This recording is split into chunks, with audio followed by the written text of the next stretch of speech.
আওয়ামী দোসরদের যেখানে পাওয়া যাবে সেখানেই প্রতিহত করা হবে বলে হুঁশিয়ারি দিয়েছেন জাতীয় নাগরিক পার্টি এনসিপির উত্তরাঞ্চলের মুখ্য সংগঠক সার্জিস আলম।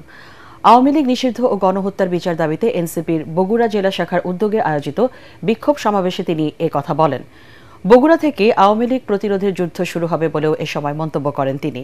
সমাবেশে অন্যান্যের মধ্যে বক্তব্য রাখেন এনসিপির কেন্দ্রীয় কমিটি ও বগুড়া জেলার নেতারা। পরে বিক্ষোভ মিছিলটি শহরের টি2 মিলনায়তন থেকে বের হয়ে বিভিন্ন সড়ক প্রদক্ষিণ করে। এই আওয়ামী লীগ নির্বিচারে নামে বেনামে অসংখ্য মানুষকে গুম করেছে, খুন করেছে, হত্যা করেছে। আমরা আমাদের জায়গা থেকে স্পষ্ট করে বলি, এই খুনি হাসিনা এবং তার এই প্ল্যাটফর্ম, সন্ত্রাসী প্ল্যাটফর্ম আওয়ামী লীগ এই বাংলাদেশে কোন রাজনৈতিক কার্যক্রম করতে পারে না। এই আওয়ামী লীগ শুধুমাত্র রক্তের উপরে দাঁড়িয়েছিল, ব্যাপারটি এমন নয়। এই আওয়ামী লীগ পুরো বাংলাদেশে জেলার নাম ধরে, ব্যক্তির নাম ধরে, দলের নাম ধরে বৈষম্য করেছে।